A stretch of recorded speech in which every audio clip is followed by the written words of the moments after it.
Buenos días. El que les habla es el doctor Víctor Miguel Ponce y este día el Día Mundial del Agua, vamos a dar una charla sobre las propiedades del agua. El que les habla es el doctor Víctor Miguel Ponce de la Universidad Estatal de San Diego. Yo soy peruano de nacimiento, pero por circunstancias del destino tengo ya más de 40 años de profesor aquí en la Universidad de San Diego, en California. Lo que nosotros hacemos, todo lo que hacemos lo colocamos en línea. Tenemos una gran actividad, algunos de ustedes ya me deben conocer. La información que yo voy a presentar hoy día está completamente en línea, tanto en versión texto como en video. Y les voy a dar, para que tengan referencia, la dirección. La dirección de mi página es Ponce, mi nombre, ponce.sdsu.edu. Y el enlace que voy a mostrar hoy día es el 43464 para el texto. Y el video es el 19772. Entonces podemos comenzar. El tema es las propiedades del agua. ¿Por qué las propiedades del agua? Porque el agua es como vamos a demostrar hoy día, o vamos a explicar, es el componente o el compuesto químico más importante de la naturaleza, el que hace posible la vida. Ayer estuve viendo las referencias, hay diferentes opiniones sobre la cantidad de agua en el cuerpo humano, pero yo creo que varían entre 65 a 70, hasta 80%, algunos dicen que hasta más. O sea que sin agua la vida llegaría a su término. No es muy conocido la cantidad de tiempo que estamos hablando aquí. Primero hablemos de dónde salió el agua. Pues hay diferentes opiniones sobre estos. Algunos científicos, volcanólogos, dicen que vino con los meteoritos. Yo personalmente creo, en base a mi conocimiento, que el agua se originó en la misma tierra. Lo que pasa es que estaba guardada, estaba dentro de las rocas. Como todos los elementos están dentro de las rocas. Y entonces el agua, por erosión, eventualmente salió. Pero ustedes dirán, ¿pero tanta agua? Y efectivamente es que hay mucho tiempo. Son 4.594, para ser más precisos, millones de años. 4.594 millones de años desde el Big Bang y la creación del mundo. Para comparación, el ser humano como especie, Homo sapiens sapiens, tiene aproximadamente 190.000 años. Nada más, de los 4.000 son 190.000. Y la cultura como tal, la civilización humana, del ser humano, pues se entiende que comenzó con los desarrollos que se hizo en la China hace más o menos 11.000 años, el sedentarismo, la agricultura incipiente, etc. O sea que son un montón de tiempo, una gran cantidad de tiempo, y a veces nosotros, como no tenemos más que una referencia de 75 años de vida, por decir en promedio, no logramos entender la dimensión del tiempo. Bueno, continuamos aquí. Nosotros tenemos una presentación muy sui generis, especial, que yo la llamo, bueno, mis alumnos la han dado de llamar PowerPoint, porque no es PowerPoint, es el mismo artículo que les voy a mostrar, solamente que yo lo he anotado y voy a hablar sobre él, y entonces yo voy a estar leyendo lo que estoy hablando, no todo, por supuesto, y bueno, ustedes tienen una doble tarea: escucharme lo que estoy diciendo, que voy a decir lo que está en el artículo, y luego también posiblemente hasta leerlo, o sea que pueden hacer dos cosas a la vez. Entonces, el agua desempeña un papel crucial. El estudio del agua involucra a profesionales en varios campos, no es privilegio de un profesional. Yo soy ingeniero civil hidráulico, pero yo he tratado ya más de 30 años con profesionales de todas las áreas. Les listo ahí algunas. Estamos hablando de ingeniería, porque estamos encargados de proveer el agua para la sociedad. Física, química, biología, geología, geografía, sociología, derecho, todos estamos involucrados. Aquí en la universidad, el Departamento de Antropología ha creado un programa de sostenibilidad, que ahora se habla mucho de eso. Y claro, la sostenibilidad involucra y envuelve completamente el agua. Tenemos el ciclo hidrológico, que ya ustedes, muchos lo deben entender, que es justamente cómo se transforma, cómo se conduce el agua en el mundo. ¿Dónde origina? Bueno, ya sabemos que primitivamente originó en la tierra, pero ahora está el agua en el mar. El mar tiene aproximadamente 15.000 millones, creo que es 15.000 millones de kilómetros cúbicos de agua en el mar.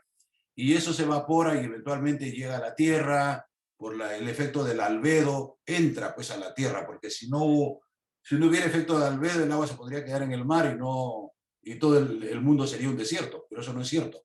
El agua es jalada por el efecto de albedo, que es la reflectividad de la tierra, y eventualmente a la tierra y llueve, etc. En algunos casos se produce unas singularidades y no entra. Por ejemplo, el caso del Perú. En toda la costa del Perú, desde Tumbes a Tacna, no llueve. Hay una franja de 20 kilómetros.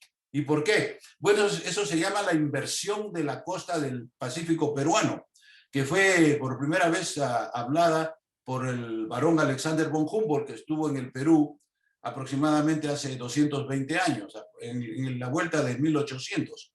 Él identificó la corriente que eventualmente se le dio el nombre de él, la corriente de Humboldt, la corriente peruana de Humboldt. Por eso no llueve en la costa peruana. Claro, hay excepciones, cuando viene el Niño y entonces ahí ya se produce otra cosa, pero eso ya es otra historia, digamos. Entonces tenemos la molécula de agua, parece simple, pero realmente no, es bastante compleja y es bastante poco entendida. Yo he tenido la suerte bueno, yo tengo mucha suerte, siempre lo digo, mis alumnos saben. Hace varios años, hace 2, 3 años, estuve en México y me crucé con un librito del profesor Aguilera, que yo consideré excelente. Y ese librito me ha servido a mí para producir artículos sobre este tema. No, claro, no solamente con lo que dijo Aguilera en su libro, pero complementando. O sea, yo diría, esta charla que yo les voy a compartir hoy día, pues es un 30-40% del profesor Aguilera de la Universidad de Granada, pero el resto pues es la experiencia que nosotros tenemos. Yo tengo un poquito más de 50 años de carrera profesional. Yo me gradué en la Universidad Nacional de Ingeniería de Lima, Perú, el año 1968. ¿Cuáles son las capacidades del agua, las características más importantes desde nuestro punto de vista? La primera es su capacidad para regular la temperatura ambiente, completamente, por sus características térmicas que tiene. La segunda es su flotabilidad en estado sólido. Es una característica tal, la naturaleza es tan sabia, que hizo que cuando el agua se convierte en estado sólido, flota y permite la vida en el océano, etcétera, etcétera. Una serie de situaciones aquí prácticas que hay que ver. Tercero, sus propiedades de capilaridad y tensión superficial. El agua no solamente existe en la superficie, sino también en el agua subterránea, en la zona badosa, que es intermedia entre la superficie y el agua subterránea. Y de allí sube por capilaridad, asociada con la tensión superficial, a proveer agua para las plantas que necesitan. Entonces, una gran cantidad del agua que las plantas utilizan no necesariamente viene de la lluvia, sino más bien del agua subterránea subyacente. Y eso ha causado problemas políticos, digamos, porque cuando se bombea el agua y se baja el nivel freático, puede atacarse y efectivamente en algunas situaciones se ha causado el abandono, no abandono, sino la muerte de algunas plantas. Eso ha pasado aquí en San Diego. Yo vengo trabajando desde el año 2005 en este tema que se llama la sostenibilidad del agua subterránea, particularmente aquí en el condado de San Diego, en California. Su marcada propiedad solvente, el agua disuelve todo, absolutamente todo. Yo tengo aquí en mi casa, bueno, en San Diego no llueve, pero a veces llueve un poquito, a veces llueve bastante. Cada 2, 3 años llueve un chubasco. Y eso ha producido a través de los muchos años, yo ya tengo 40 años viviendo en esta casa, a la casa de ustedes, como dicen los mexicanos, pues y produce efectos de erosión sobre el concreto, imagínense. Poquito, pero ahí está. Entonces el agua erosiona todo. Y felizmente que erosiona, porque eso lleva eventualmente a través de muchos años a la producción de valles. Si no hubiera valles, sería todo roca. Si hubiera ido todo el sedimento al mar. Pero no, el proceso natural es así.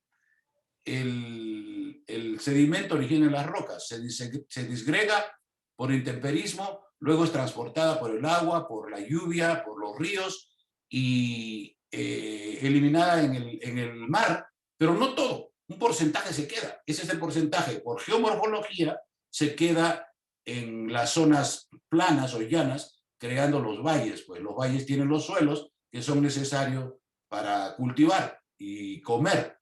Las sociedades a nivel mundial utilizan los valles para poder hacer eso. En la roca, teóricamente, no se puede cultivar. Algunas plantas crecen, pero es muy poco. La roca no nos serviría. Tendría que ser suelo, y el suelo viene por el intemperismo. Entonces tienen ustedes que ver una situación favorable para la vida en la interacción entre el agua, los sedimentos y, por qué no decirlo, los nutrientes que están dentro de los sedimentos. Y luego viene la flora y la fauna. Es toda una relación de 5 componentes de la naturaleza. Repito, el agua, los sedimentos, los nutrientes, la flora y la fauna. Y eso constituyen lo que se ha dado en llamar el ecosistema. Nosotros estamos dentro de ese ecosistema. Solamente que tenemos digamos, la capacidad, como se dice, estamos encima del ecosistema, porque tenemos el control prácticamente del ecosistema. Por eso tenemos que aprender a manejarlo. Y por eso estamos aquí explicando las propiedades del agua, para que todos entiendan cuáles son las diversas propiedades y poder manejarlo. Si no se maneja bien el recurso hídrico, pues andamos mal y eventualmente las cosas no funcionan. Entonces, en este artículo y video, también tenemos un video sobre esto, vamos a explorar las propiedades del agua con el objetivo de mejorar su gestión. Aquí tenemos un gráfico que dice que el agua es un solvente universal, el cloruro de sodio, importantísimo. El cloruro de sodio es, yo digo un poco negativamente, la basura de la naturaleza, porque todo lo que no se usa se acumula. ¿Dónde se acumula el cloruro de sodio? Se acumuló en el mar. Aproximadamente el 3,5% por peso del mar. Imagínense la cantidad del mar, creo que hablé de 15.000 millones de kilómetros cúbicos. 3% en peso, 3,5% en peso es una cantidad enorme de sal. ¿Pero de dónde salió esa sal? ¿Por qué tanta sal? ¿Es un castigo de la naturaleza? No. Es un proceso a través del tiempo. Al principio el mar era dulce. Bueno, se fue formando, no tanto al principio. Y eventualmente ahora tiene, como le digo, 3,5%. ¿De dónde salió toda esa sal? Casi todos los elementos son usados, producidos y usados. El único que no se usa, por favor, paren el sonido. El único que no se usa es el cloruro de sodio, y por eso se acumula. Todos los otros sales de la naturaleza se usan de una u otra forma. El 85% del agua, del contenido de sal en el mar, es cloruro de sodio. El otro 15% son las otras sales, como las sales de sulfato, de calcio, etcétera, que se usan en menor cantidad. Digamos, no que se usan en menor cantidad, sino que se usan en mayor cantidad. Por eso no aparecen en el perfil del agua. Hablemos un poco de historia. Los pioneros de la ciencia. Aquí podemos reconocer a Lavoisier, francés, que encontró los nombres oxígeno en 1778 e hidrógeno en 1783. Le dio al hidrógeno su nombre, que significa generador de agua. Paralela. Sí. También Gay-Lussac, otro francés, y el famoso, nuestro querido naturalista alemán Alexander von Humboldt, que se dio un paseo por el Perú a principios del siglo XIX, pues escribió un gran libro que se llama Narrativa personal de mi viaje a las zonas equinocciales. que yo recomiendo a ustedes que quieren realmente aprender y ver la historia, porque hay que ver de dónde salió todo. Pues Humboldt, en el año 1805, bueno, escribió 15 años, en el año 1820 publicó su famoso libro, que a mí me ha tocado leer ya un par de veces, es una enciclopedia de 7 volúmenes. Y un poquito, digamos, una parte de él, obviamente, como él estaba en la frontera delante del conocimiento, pues se equivocó. Hay que ver, ahora se ve claramente que él comenzó, digamos, en realidad la gente que conoce esto dice que él terminó la era de la interdisciplinaridad. Con Humboldt terminó. Bueno, después de Humboldt, él no hizo nada por eso, pero porque ahí comenzó la disciplina. En el año 1820, 1830 se desarrolló la física, la química y luego la biología. Y luego se separaron. Si usted era físico, pues no sabía química y viceversa. Y lo mismo, biología. Las tres áreas de la naturaleza. Existe también la geología, la geomorfología, etcétera, pero esas son circunstanciales, más bien, no circunstanciales, sino más bien, las tres básicas son la física, la química y la biología. A partir del año 1830 hasta 1900, más o menos 1980, 90, se consideraba la ciencia disciplinaria. O sea, si usted era físico, no era químico y viceversa. Igual, biólogo también. Pero ahora se está considerando ya lo que se llama la interdisciplinaridad.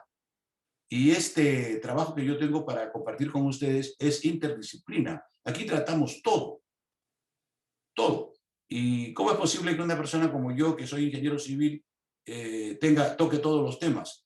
Y la respuesta es que lo hemos hecho porque lo hemos tenido que hacer. A partir de 1990, yo comencé mi abertura hacia el área ambiental, porque era necesario.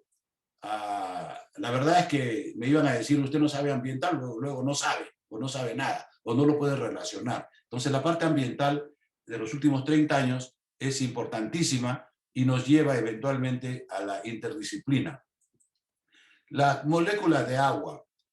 Esto no es una contribución de Aguilera, pero sí el profesor Aguilera lo colocó de una manera gráfica especial que a mí me gustó bastante y ahora la estoy yo compartiendo con ustedes.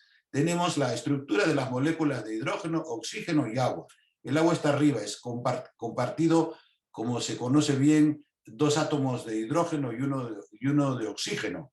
El hidrógeno solo, el dihidrógeno es H2 y el oxígeno es O2. La diferencia es que el hidrógeno es el elemento más pequeño de la naturaleza y tiene un protón, un electrón y un neutrón. Esto lo saben muy bien ustedes en estudios de química. El oxígeno tiene ya más protones, etcétera, más ya 8 protones, etcétera, y ya es más complicado. ¿Por qué el hidrógeno se unió con el oxígeno? ¿Por qué no se unió con otros productos? Y la respuesta es que el agua en la combinación de hidrógeno y oxígeno es especial, como la vamos a ver en este tratamiento. Aquí tenemos otro gráfico de Aguilera.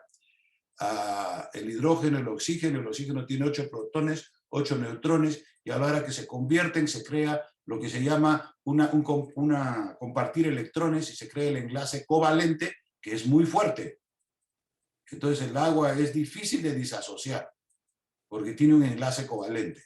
Aparte del enlace covalente, el agua tiene el enlace de hidrógeno, que es un poco más débil, pero que le permite que se formen una gran cantidad, pues, de moléculas. Como ustedes ya se imaginan, la cantidad de moléculas de agua es inmensa, inmensa. Ni siquiera quisiera yo aquí hacer un cálculo de cuántas moléculas de agua habría. Ya les dije que hay, cuando dije 15 mil millones de kilómetros, una cosa así inmensa. Otra característica importante del agua es su momento dipolar, que le permite jalar. El agua jala, solita jala, recoge y lleva. Y así debe ser, porque si no fuera por eso, no podría llevar los nutrientes. Y el agua se utiliza para transportar los nutrientes a través de las plantas, etcétera, a través del ser humano. El ser humano toma agua, luego el agua transporta los nutrientes, luego voy al baño y orino, por decir, una parte de eso, con los nutrientes que ya salieron, que ya no son necesarios. Porque si un asunto no se necesita, pues realmente es basura y hay que eliminarlo. Por eso dicen los médicos y los entendidos que hay que tomar mucha agua, un par de litros por día, para poder evacuar los nutrientes que ya no sean necesarios, porque el cuerpo y la naturaleza, claro, la constitución macro es agua, pero el agua sola no sirve para nada, o sea, el agua solamente para conducir. Lo que importa son los nutrientes, los diferentes nutrientes. Por ejemplo, tenemos el nitrógeno, el oxígeno, bueno, el carbono no se considera nutriente, el carbono es el macro de la naturaleza. Nitrógeno, oxígeno, son los, no, perdón, el nitrógeno y el azufre, y luego vienen los otros 19, creo que son listados en mi página, los 19 nutrientes, comenzando por el hierro, el fósforo, el aluminio, etcétera, etcétera. Todos ellos son necesarios. ¿Por qué? Porque la vida es así, la vida escoge los nutrientes. Las diferentes plantas son escogidas, por decir, de nutrientes. Si usted quiere una manzana, no tiene los mismos nutrientes que un plátano o un choclo. Y por eso es que, dependiendo de los nutrientes que hayan en el terreno, en el suelo, usted puede producir esto o esto otro. Por ejemplo, se sabe muy bien que en el Perú existen 2000 variedades de papa. En Estados Unidos existen 6. Y miren la comparación. ¿Por qué? Porque en el Perú es lo que se llama un land race en inglés. No tengo la traducción. Que es ahí donde se genera. Y en los Andes peruanos, en la Sierra del Perú, en las contrafuertes, en el Perú hay 4 contrafuertes. Los contrafuertes occidental, los 2 centrales y uno oriental. O sea, hay una gran cantidad de oportunidad para que se produzca la papa, pues que viene justamente de estos nutrientes, ¿no? Por eso les dije, un land race en el Perú se origina todo. A partir de hace 500 años que se exportó ya después del descubrimiento de América, se exportó la papa a Europa, a América del Norte, etcétera, etcétera. Los ingleses dicen que comen carne y papas. Pues yo digo, hace 500 años hubieran tenido que comer solo carne, porque papas no había. Papas llegaron del Perú. Ustedes lo saben muy bien todo eso. La regulación de temperatura. Este trabajo también es parte de lo que, del libro de Aguilera, en lo que él compara las propiedades del agua en términos de masa molar y como ven ustedes ahí, el agua tiene una masa molar muy pequeña, gramos por mol, y por eso le da un punto de ebullición muy alto. El agua debería tener un punto de ebullición muy bajo, que está calculado en -50, algo así, pero imagínense.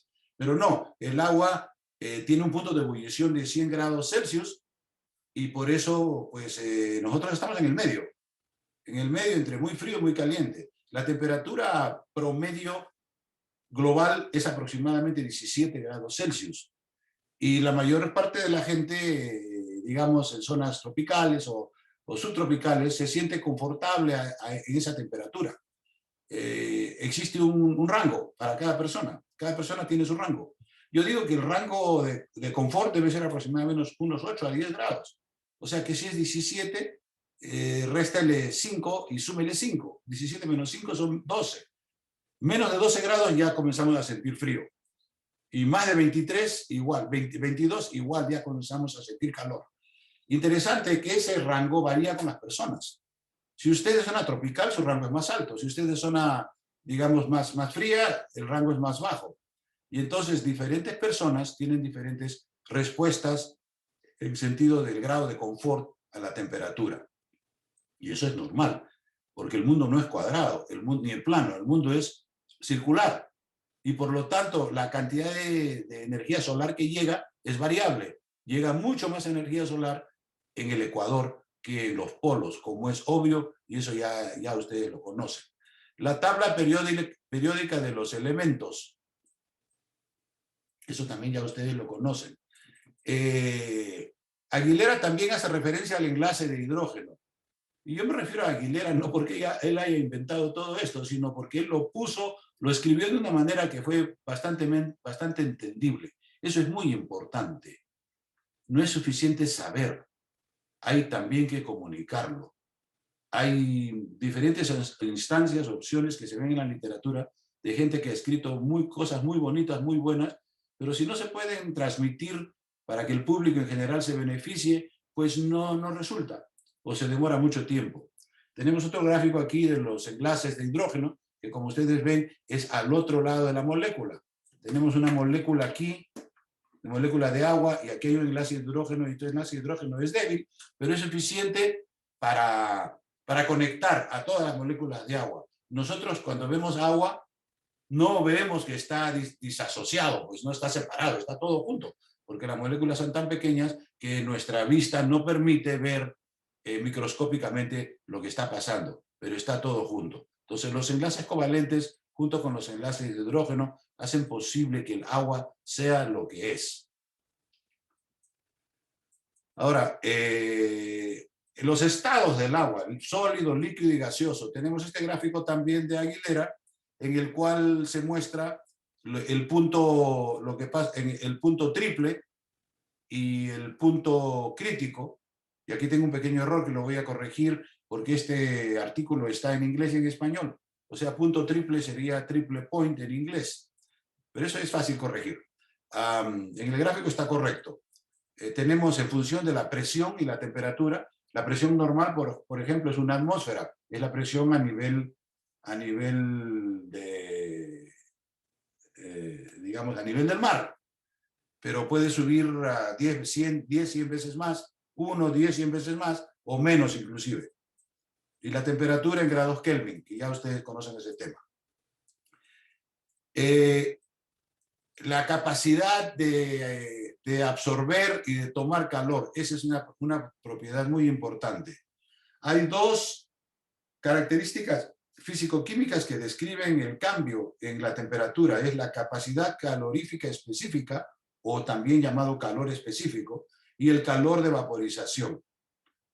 Estos dos valores, el calor específico es la cantidad de energía por unidad de masa para elevar su temperatura en 1 grado Celsius. Y el calor de vaporización es la cantidad de energía para convertir 1 gramo de agua de estado líquido a estado gaseoso a temperatura constante. Estos dos características, digamos, parámetros físico-químicos del agua son reconocidos y especiales comparados con otros elementos de la naturaleza que tal vez alguna vez pudieron ser candidatos para propiciar la vida, pero perdieron.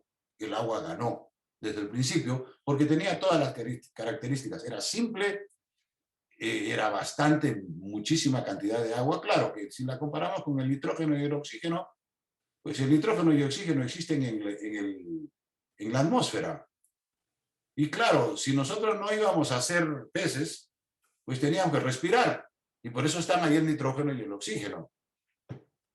Se dice la gente que no sabe, dicen, bueno, vas a respirar, vas a absorber. ¿Qué vas a inhalar? Oxígeno. Que el oxígeno es la vida. No, señor. En mi opinión, la vida es el nitrógeno. Porque si no fuera por 4/5 partes, 78% para ser más precisos, de nitrógeno en el aire, nos quemaríamos. Si fuera el aire 100% oxígeno, ya nos hubiéramos quemado. Es más, en los hospitales a veces les ponen mucho oxígeno a la gente y los matan. Mucho oxígeno es malo. La cantidad de oxígeno actualmente en el aire es 18%, 19%. 19 y 78, no, perdón, 21%, falso, 21%.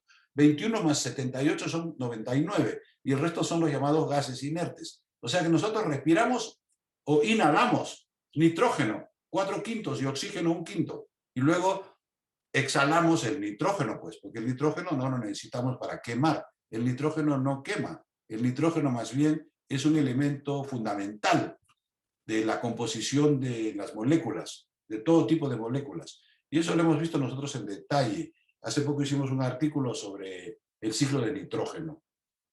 Y es un artículo muy interesante que los invito a que ustedes lo miren en mi sitio. Tenemos aquí entonces el calor específico del agua, es 1 caloría por gramo por grado Celsius, y el calor de vaporización, 539 calorías por gramo.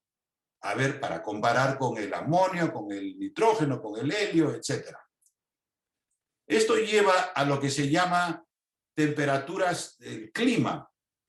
Se conoce muy bien que las zonas costeras son más benignas, o sea, que tienen menos variación de temperatura. ¿Y por qué? Por ejemplo, Lima. Lima es súper benigno. La temperatura nunca baja menos de 10 grados Celsius y no sube más de 30. 10 y 30 no es mucha variación en realidad. Claro que algunos de ustedes se sentirán con calor a los 25 y 30, pero no es mucho calor. Hay zonas a nivel mundial en las cuales la temperatura en grados Celsius ya ha sabido llegar a 45 y hasta 50. Eso prácticamente ya es una sartén. Y por último, al otro lado es al revés, igual. Aquí pongo un ejemplo de cómo regula térmicamente la temperatura el agua. Donde yo vivo, que es en California, en San Diego, por suerte me tocó, como les dije ya, yo le tengo mucha suerte, me tocó en una zona que está a 5 kilómetros de la playa, que no está tan frío como la playa, pero tampoco está muy caliente. Si usted se va 15 a 20 kilómetros inland, como se dice, dentro del terreno, ya se calentó. Durante el verano es insoportable, hay que usar mucho aire acondicionado, etc. Yo, de suerte, escogí una zona que está a 5 kilómetros, perdón, a 5 millas, y es suficiente para atemperizar la situación climática. Pero este gráfico que estoy mostrándoles aquí a ustedes es importante porque compara el estado de North Dakota, que viene a ser el punto de vista más frígido de los Estados Unidos. ¿Por qué frígido? No solamente porque está más al norte, sino porque está más al centro.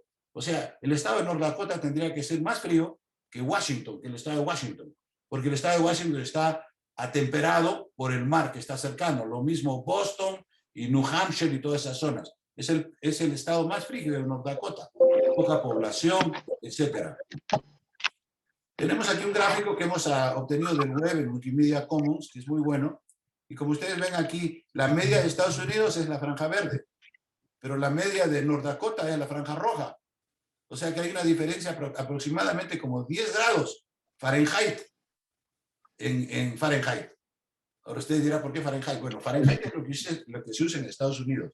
Los americanos, un poco tercos, continúan usando el método de Fahrenheit, que ya tiene más de 30 años, perdón, 200 años.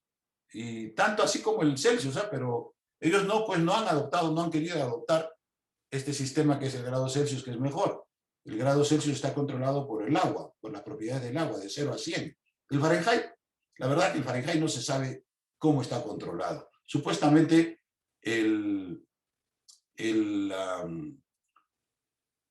la temperatura humana, que es 98 grados, 37 Celsius, 98 grados, es aproximadamente lo que se usó por el señor Fahrenheit hace más de 200 años, pero eso, en mi opinión, está mal, pero bueno, continúa siendo usado.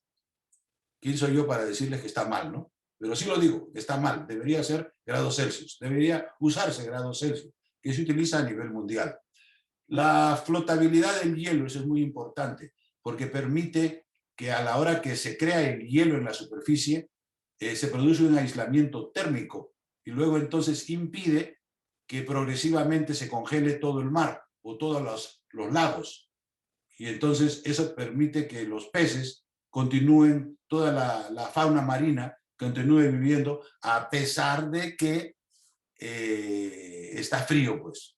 Entonces tenemos aquí la variación de la densidad del agua con la temperatura. Como ustedes saben bien por los estudios de física, a 4 grados Celsius se produce una densidad máxima, que es 1 grado por centímetro cúbico, que es la definición de la densidad. A menor temperatura es menos la densidad y a mayor temperatura también es menos. Esta propiedad del agua la hace única en realidad, porque le permite que se produzca la vida marina, etcétera, etcétera, y como ustedes ven es singular. Esta configuración del agua a 4 grados asegura que las moléculas de hielo estén esparcidas geométricamente y menos compactadas que las moléculas de agua, ocupando un mayor volumen. Tenemos un gráfico aquí, aquí está el gráfico, la molécula de hielo, el agua caliente y el agua fría. Ahora sí, regresando. Ahora sí. La tensión superficial y capilaridad. Las moléculas de agua en la superficie se sienten más atraídas por las moléculas dentro del líquido que por las moléculas de aire fuera de él, lo que produce tensión superficial en la interfase gaseosa líquida. Por eso es que los insectos pueden caminar sobre una superficie del agua. Son más pesados que el agua, pero pueden flotar y deslizarse sobre la superficie del agua. Este es otro gráfico excelente del profesor Aguilera. El movimiento del agua hacia arriba o agua hacia abajo de los tubos capilares, eso es importantísimo para el funcionamiento del agua vadosa, el agua subsuperficial, en general la naturaleza, porque no llueve en todas partes. No llueve en todas partes. Hay zonas que no llueve. El caso de la costa peruana. Pero sí hay agua subterránea. Agua subterránea hay en todas partes. No existe un sitio en el mundo donde no exista agua subterránea. Lo que sí hay que ver a qué profundidad está. Y cuando el clima es húmedo, el agua subterránea puede estar a 1 metro o 2 metros de profundidad. Si es un humedal, el agua subterránea está a 0. Está en la superficie. Si es un desierto, puede estar a 20, 50, 100, 200 metros. En Nevada se trató de hacer, o se está construyendo ya, creo, un repositorio para desechos nucleares. Y se encontró un lugar en el cual el agua estaba a más de 200 metros de profundidad. Y ese lugar se ubicó para poder hacer el desecho, porque no se quería que se mezclara el agua con los desechos. Eso se supone que se pone allí para siempre, ¿no? En lo que sea. Y entonces eso se llama, no me acuerdo en este momento el nombre, pero repito, el agua siempre existe debajo de la naturaleza.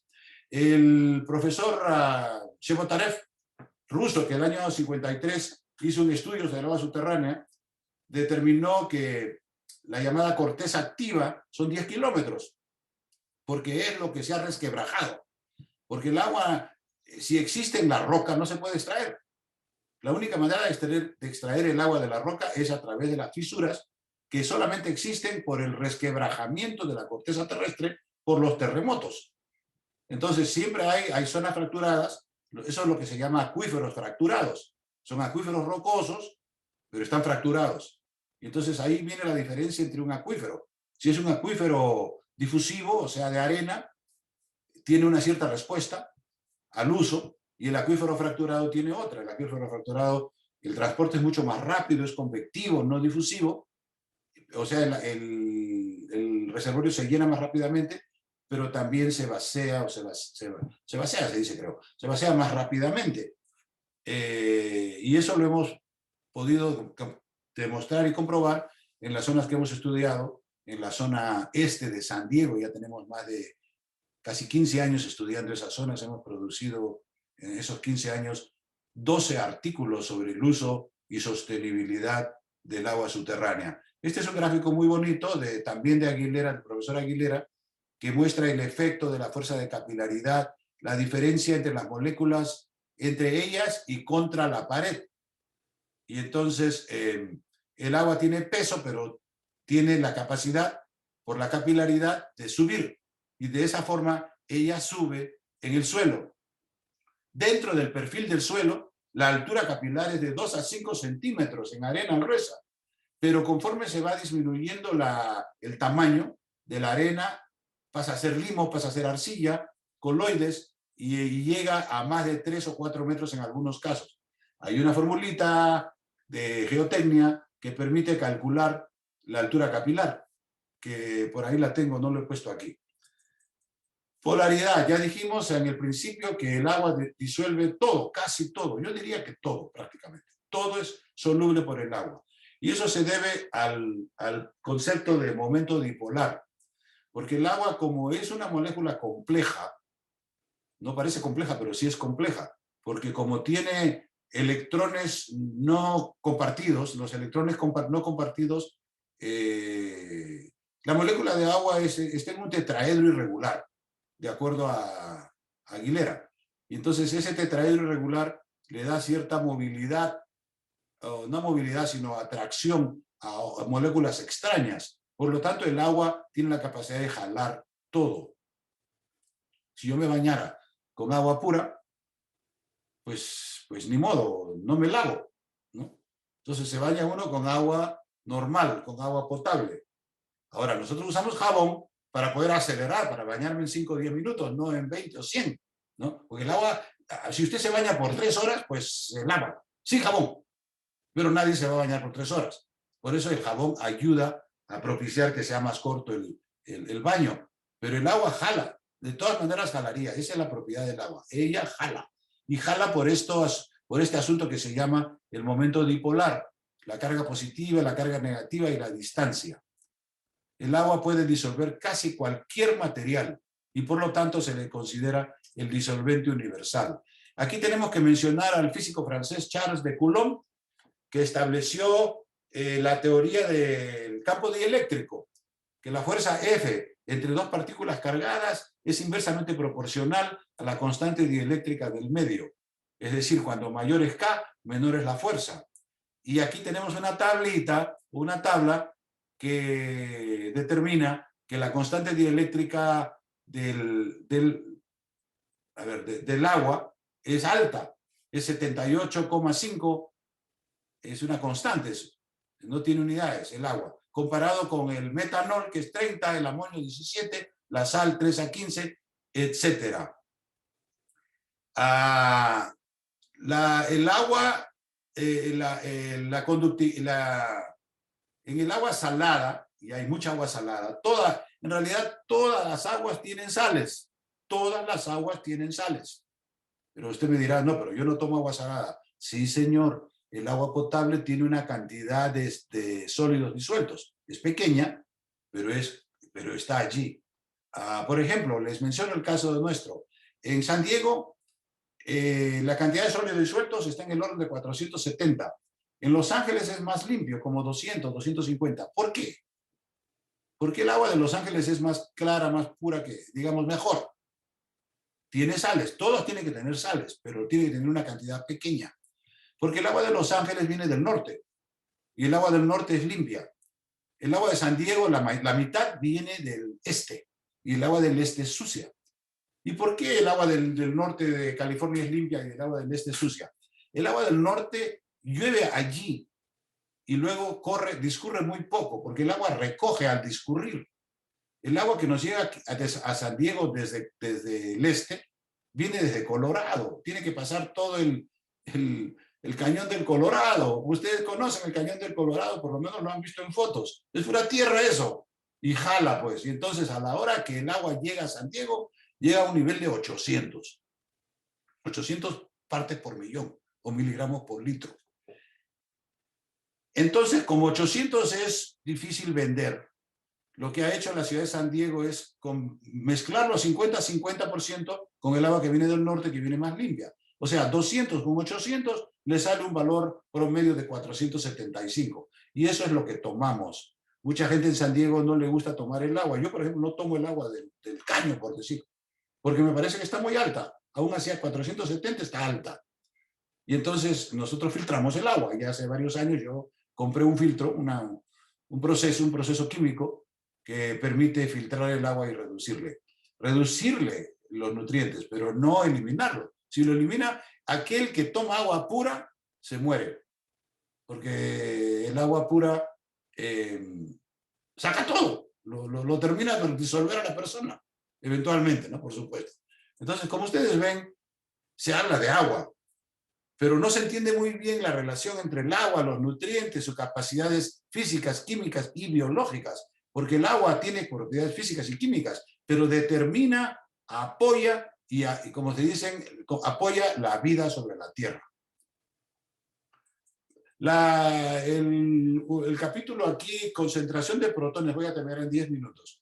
La concentración de protones, esto es un tema ya bastante conocido, que los protones reaccionan, los protones del hidrógeno, reaccionan y producen ciertas características químicas, ¿no? Dice allí, la molécula del agua tiene una capacidad débil para separarse espontáneamente en dos componentes iónicos, el hidrógeno, H3O positivo, y el hidróxido, que es OH negativo, como está visto en esa ecuación química. Y entonces las concentraciones de hidrógeno y hidróxido son muy pequeñas, siendo cada una 10 a la menos 7, a 25 grados Celsius. Entonces se ha desarrollado a través de los años, por los químicos, el concepto de pH, es el porcentaje de hidrógeno. para caracterizar la pureza del agua en términos de sus componentes. El pH es el valor negativo del exponente de la concentración de iones hidróneo. Por lo tanto, un pH 7 se refiere a agua pura o neutra. Y una concentración de hidróneo más alta, digamos 10 a la menos 6 moles por litro, la solución sería ácida, un pH 6, o a la inversa, básica, un pH 8. Esto se aprende, por supuesto, todo en química del quinto año de secundaria. Pero aquí lo estamos repitiendo para complementar. Tenemos el pH del agua disminuye drásticamente en una solución que contiene grandes cantidades de un ácido fuerte, como el ácido clorhídrico. Entonces tenemos otra ecuación allí. Lo mismo aumenta en una solución que contiene grandes cantidades de una base fuerte, como el hidróxido de sodio. Todo esto nos lleva entonces a la escala del pH, que está aquí, este grafiquito lo hemos sacado de Wikimedia Commons. A propósito, Wikimedia Commons es un gran recurso que interesante solamente en los últimos 20 años. El famoso inventor de Wikimedia, que fue aproximadamente el año 2000. O sea, tenemos ya Wikipedia, que es muy usado por todos a nivel mundial, por 20 años. Yo tengo 50 años trabajando, 52 para ser más preciso. En el año 68 me gradué de la uni. Y entonces, ¿qué hacíamos antes que hubiera Wikimedia y Wikipedia? Pues la verdad no lo hacíamos, pero demoraba 3 meses en hacer la investigación. Era muy lento el proceso. Ahora demora unas horas o menos, porque ya está todo disponible en línea. Es una facilidad tremenda que pues, nos ha causado el invento de la capacidad de compartir, porque eso es lo que se hace, se comparte. Todo se comparte. Todos los servidores a nivel mundial están conectados por el Google, etcétera, y podemos compartir. Es un gran desarrollo que ustedes saben muy bien, no tiene más de 20 años. Bueno, el web tiene exactamente 27 años de publicado. Yo no conozco páginas más antiguas que tengan más de 27 años. La mía tiene 22. O sea, a mí me tomó 5 años ponerme las pilas, como se dice en el Perú. Subirme al carro. 5 años me tomó, el año 99. A partir del 93, 6 años preciso. Y bueno, ya nos subimos, ya tenemos 22 años en línea. Y bueno, a decir verdad, no quiero aparentar, no ser ostentoso, pero tenemos una de las exposiciones en línea más grandes de nuestro campo, que es la ingeniería hidráulica. Bueno, tenemos la escala, como ustedes ven, pueden ver desde ácido de batería al jugo de limón, que tiene una escala 2, que se toma, la soda tiene 3, la lluvia ácida, la lluvia ácida, ¿de dónde viene la lluvia ácida? La lluvia no debe ser ácida, pero anteriormente se quemaba mucho carbón que tenía azufre. Generalmente el carbón tenía 3% de azufre y la gente pues decía, bueno, hay que quemarlo, necesitamos el carbón para obtener la energía. Quemaban carbón con 3% de azufre y mucho ácido sulfúrico se iba al aire. Eso se hizo en Inglaterra y en Estados Unidos, en la zona de Ohio, en el centro de Ohio, donde está la fuerza de la industria, pues. Y la industria no camina con mantequilla, tiene que caminar con energía. La energía tiene que ser de una u otro tipo. Y ustedes saben muy bien que la energía fósil ya se viene usando más de 100 años. Y es lo que está causando el famoso, no tan famoso calentamiento global. La sociedad debe tender a disminuir y eventualmente eliminar el combustible fósil, que es fósil, antiguo, viejo, y reemplazarlo por energías renovables que recién llegaron, como la energía solar. Si todo fuera energía solar, no habría ningún problema. Y estamos en ese plan de implementarlo, pero va a demorar años. En este lío nos metimos, ya llevamos 4 generaciones, desde el año 1900. Y entonces yo digo que nos va a tomar por lo menos 2 o 3 para salir del lío. Entonces, dos generaciones más, y bueno, ojalá que con las generaciones futuras, porque nosotros ya estamos pues a la salida, ¿no? Los que entran son ustedes, los muchachos que están en la universidad, muchachos y muchachas que ahora están en la universidad, que van a tomar la posta de nosotros, los profesores y los profesionales ya, digamos, de edad, que eventualmente nos tenemos que retirar. Bueno, entonces esta es la escala de pH. Bueno, no terminé allí. Después de la lluvia ácida viene la lluvia normal. Está en 6, un lago saludable, el bicarbonato de sodio, el amonio y la lejía. Ah, y finalmente, un tema muy poco conocido, hemos hablado de concentración de protones, generalmente no se habla así, se dice el pH del agua, pero es concentración de protones, porque también existe paralelamente la concentración de electrones. Y ese es el tema que voy a tratar en este momento. La concentración de electrones en un medio acuoso es útil para caracterizar las diversas etapas del proceso de oxidación-reducción. Electrones. ¿Qué son los electrones? Bueno, según los físico-químicos dicen que por un protón, por ejemplo, hay 4.000 electrones. Los electrones es la nube de materia cargada negativamente, es en oposición a la materia cargada positivamente. Y como el negativo y el positivo se atraen, un protón generalmente tiene un neutrón que no tiene carga y luego una cantidad enorme, una nube de electrones, que justamente hace que el agua sea tetraédrica, que la forma de la molécula de agua sea tetraédrica, porque como bien dice Aguilera, en dos ángulos agudos están las moléculas de hidrógeno, en el centro está el oxígeno, y en las otras dos extremos o vértices del tetraedro están las nubes de los electrones. Los electrones son importantísimos, conducen la electricidad, etcétera. Ya se imaginan qué haríamos ahora nosotros sin electricidad. Entonces, para medir la concentración de electrones se utiliza el potencial redox o potencial de oxidación-reducción.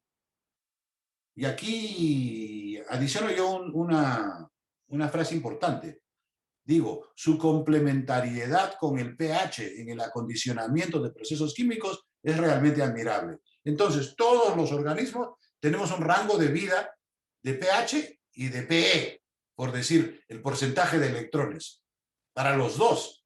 Lo que pasa es que el segundo no está muy desarrollado. Inclusive, se insiste en llamar a este tema proceso de oxidación-reducción o potencial redox. En mi opinión, se lo debería llamar PE. Y por eso aquí estamos introduciendo el tema del PE con mayúscula, en contraposición al pH, en realidad para complementar el pH, porque si hay porcentaje de hidrógeno, o sea, de protones, también debería haber porcentaje de electrones, que lo hay. Entonces el potencial redox es importante. El potencial redox no es una cosa muy conocida. A mí me tocó hace mucho tiempo, hace unos 20 años, presentar una propuesta para un estudio de humedales y me la regresaron la propuesta porque me dijeron que no había mencionado la medición del potencial redox y que cómo era posible que hiciera un estudio de humedales sin estudiar el redox. Y pues en realidad me agarraron porque no sabía el redox. Entonces ahí nomás ya me dediqué a estudiar. Este es un tema biológico, porque estudian los biólogos, no los ingenieros civiles. Entonces ustedes les pregunten a los ingenieros civiles y le van a decir, bueno, ese tema yo no lo sé, no es mi tema. Pero lo que pasa es que cuando entramos en la interdisciplinaridad, que muchas personas ya lo han hecho, lo están haciendo, pues hay que tocar todos los temas. Hay que saber de todo un poco. Y yo digo, como la planta, la lila, tiene una forma de, como decir así, sabemos de todo un poco y mucho de poco. Porque con el mucho de poco te vas a defender. Y con un poco de todo, ahí te vas a hacer creíble. La gente va a decir, este señor sabe, pues, no está concentrado en un solo tema. Y por ese lado, pues, te vas a poder defender. Entonces, el potencial redox es una medida de la afinidad de una sustancia para perder o ganar electrones y, por lo tanto, oxidarse o reducirse. Entonces, las palabras oxidación y reducción están relacionadas con la pérdida o ganancia de electrones. Por ejemplo, la vida humana es reducida, o sea, yo soy reducido y lo que me rodea, que es la atmósfera, es oxidado. Y hay una interrelación directa entre la oxidación y reducción. Yo respiro hasta dormido. Si ustedes se toman la curiosidad de pesarse en la noche y luego pesarse en la mañana, van a ver que han perdido medio kilo. Pero ¿cómo perdieron medio kilo durmiendo? Pues respiraron, ¿no? Y salió una cantidad de material.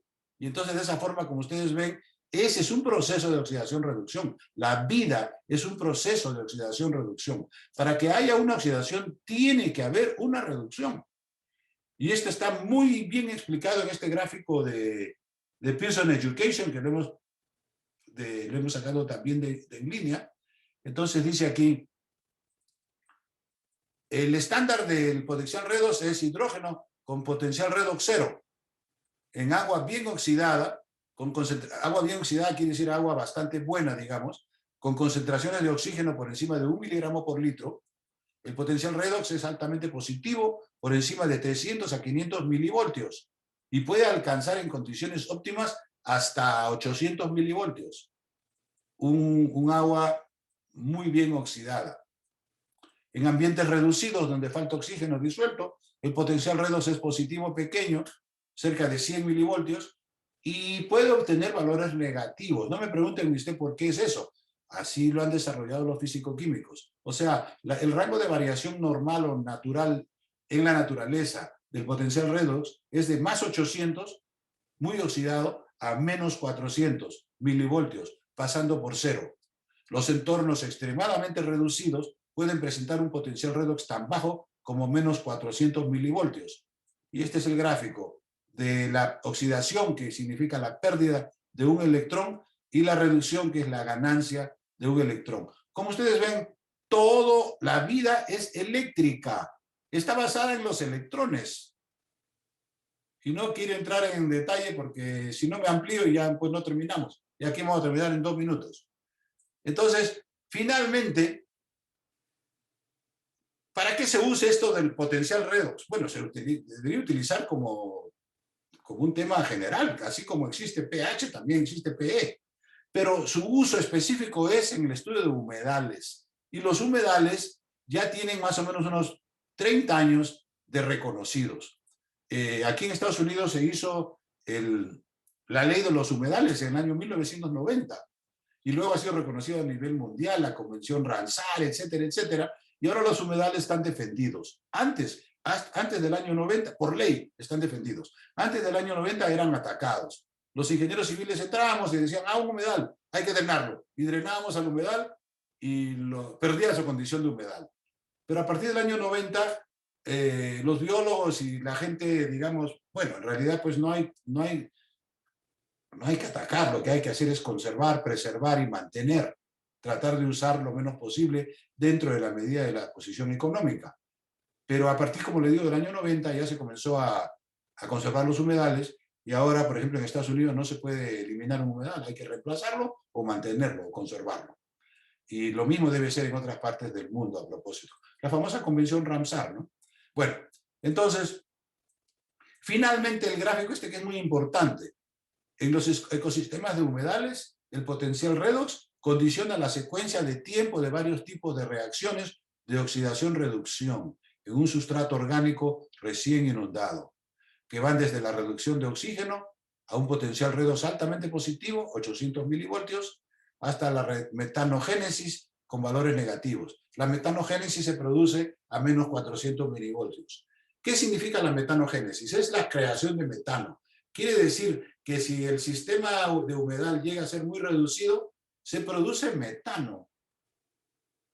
¿Y cuándo es muy reducido? Bueno, pues cuando pierde todo su oxígeno, muchísimo oxígeno. Entonces, el uso de oxígeno sigue este esquema, que es un esquema nomás. Esto no tiene unidades en las abscisas y las ordenadas. En el tiempo, la concentración relativa primero utiliza el oxígeno, se pierde todo el oxígeno. Luego que se pierde todo el oxígeno, la vida, o sea, la naturaleza, ya no encuentra oxígeno libre. Entonces tiene que buscarlo en los elementos y lo saca del nitrógeno, porque aparentemente es más sencillo sacarlo del nitrato. Entonces del nitrato sale el oxígeno, luego del nitrato viene la reducción de manganeso, luego la reducción de fierro, luego la reducción de azufre. Cuando hay reducción de azufre, ahí comienza a apestar. Por eso cuando se bota desagüe mucho en un río, primero no huele, porque se está reduciendo el oxígeno. La reducción de oxígeno no huele. Pero eventualmente cuando ya llegan a la reducción de azufre se produce el famoso H2S, que es el ácido sulfídrico, que apesta a huevo podrido, como ustedes saben muy bien de los ensayos de laboratorio de cuando estaban en la secundaria. Entonces, eso es, por ejemplo, lo que nosotros hacemos en el baño todos los días, tiene varios elementos de sulfídrico y por eso apesta.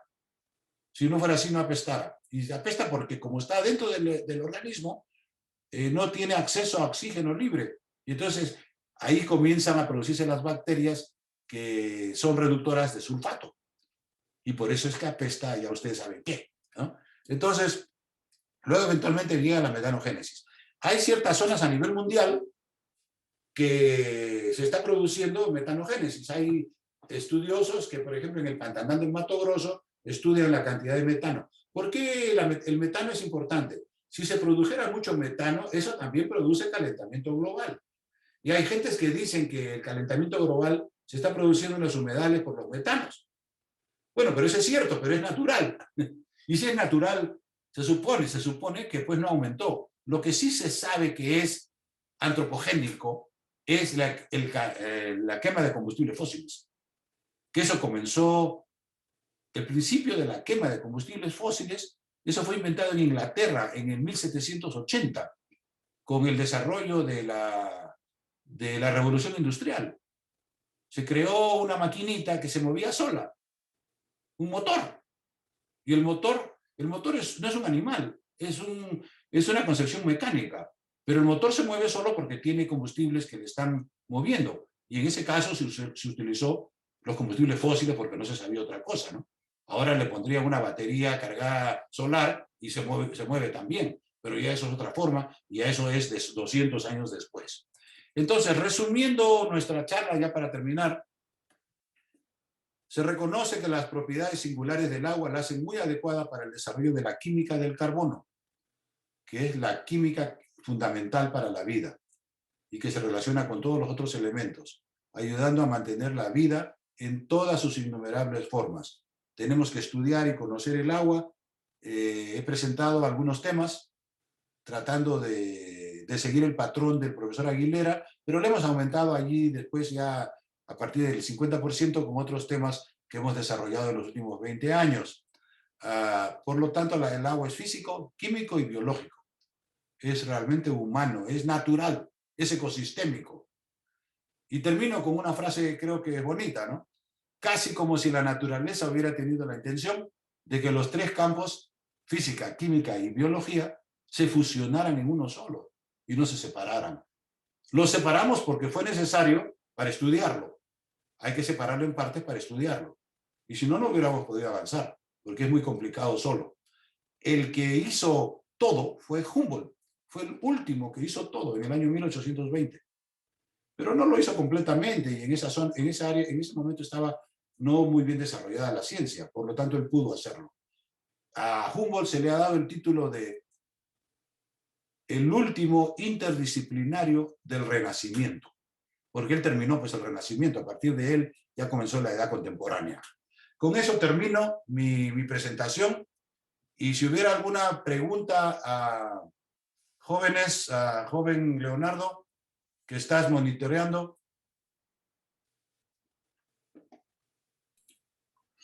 Doctor Víctor, Sí. muchas gracias por la excelente ponencia. A continuación vamos a pasar a las rondas de preguntas, el cual los participantes nos estarán haciendo llegar mediante el chat.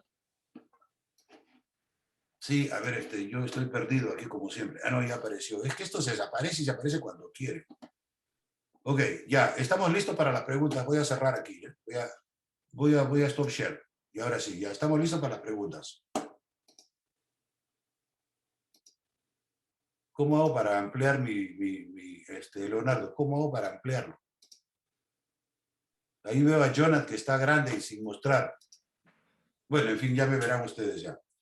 Preguntas, si no hubieran preguntas, pues completamos ya esta presentación y pasamos a la siguiente, que es el ingeniero Jonathan Mejía.